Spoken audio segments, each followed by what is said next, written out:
Coming off a year with the NBA's worst record and a draft class featuring 4 first-round rookies, many wondered how 5-time All-Star John Wall would fit with the suddenly rebuilding Houston Rockets. It now appears that we have our answer. Hey, before we get into the video, if you haven't already subscribed to our Trade Hoops channel, then please subscribe it so that you can get all the latest notification of our videos. So let's start with today's video. As first reported by Shams Charania of The Athletic and confirmed by many reporters elsewhere, the Rockets and Wall have agreed to part ways while working on a future trade. As part of this plan, Wall will attend training camp with the Rockets when it begins in late September but isn't expected to play in games. According to sources, the 5-time All-Star simply isn't part of the Rockets' long-term plans. Berman tweeted of Wall, who averaged 20.6 points and 6.9 assists per game with Houston last season. With training camp just a few weeks away, the NBA world is starting to buzz again. On Tuesday, we learned that John Wall will reportedly not play again for the Houston Rockets. After a recent meeting between the veteran point guard and the club,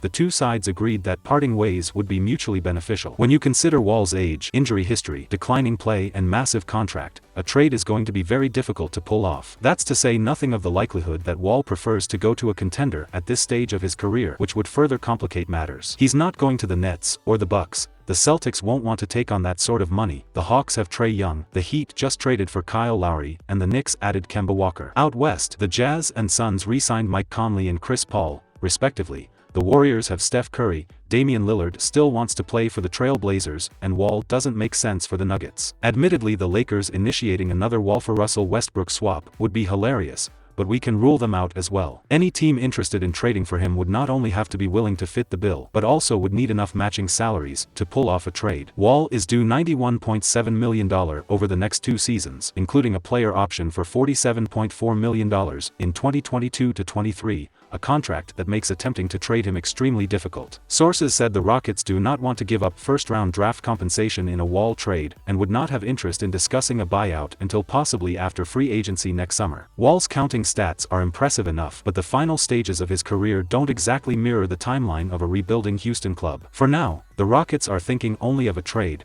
and there are no plans for a buyout in the works. Wall will be present for training camp and will remain with the team in order to maintain his fitness until the Rockets can figure out a trade. In a meeting between Wall and the Rockets recently, that the Rockets hope to do right by Wall, according to a report from ESPN's Tim McMahon, seems to be further evidence that they'll try to trade him to a winning situation. Just as an exercise, start running through some of the better teams. There are no plans to buy out Wall's contract. Neither side is interested in a buyout because the Rockets are hoping to get something back for Wall, and he doesn't want to give up any of his money. But if there's no available deal in the next few months and both parties start itching for a way out, they might have to take that route. On the other hand, if Wall is acquired during the season as part of a playoff push, the next time he would be eligible to be traded would be during the 2022 offseason, and at that time, he would be in the final year of his contract. Generally speaking, expiring players are much easier to move due to the lack of a long-term commitment.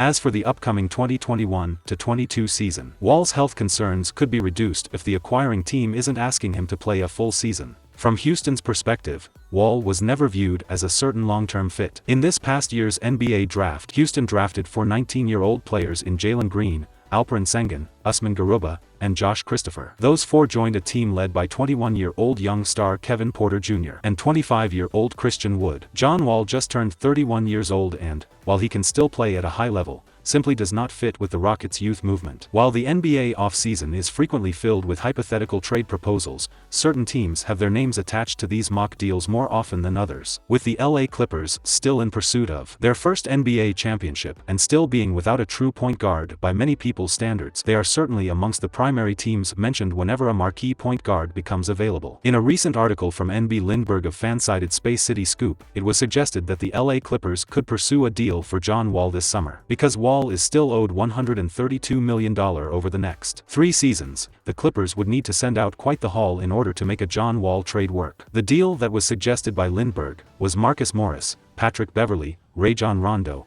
and Luke Kennard for John Wall and Houston's 2023 first-round pick Viaduct the Bucks. In a world where salary caps did not exist, the Clippers would likely only be willing to part with Rondo in this hypothetical trade. Because salary caps do indeed exist, and the Clippers are already on a tight budget needing to re-sign Kawhi Leonard, Reggie Jackson, and Nicholas Batum. Gutting multiple key rotation players for John Wall and his $132 million would make no sense. With the free agent landscape already containing multiple point guards, including Reggie Jackson, who at this point in their careers are both better players and better values than John Wall, the Clippers will likely go in a very different direction than the one being presented. Kawhi Leonard is expected to miss the start of the 2021-22 NBA season due to his recovery from surgery on his partially torn ACL. His surgery was completed in July, and there's no indication of when he'll be able to return. Adding John Wall to the Clippers would certainly add some much-needed playmaking and scoring at the point guard position. At this point, however, the Clippers just don't have a serious need for John Wall. Sure, their interest in trading for him real, but the Clippers have essentially locked in their roster for next season and don't seem to need to make a move at this time. Prior to trading for Eric Bledsoe, a John Wall trade made a lot of sense. Now, the Clippers should just pass. So, what do you think of trade? Let us know in comment section. To stay up to date with my latest videos and latest NBA news,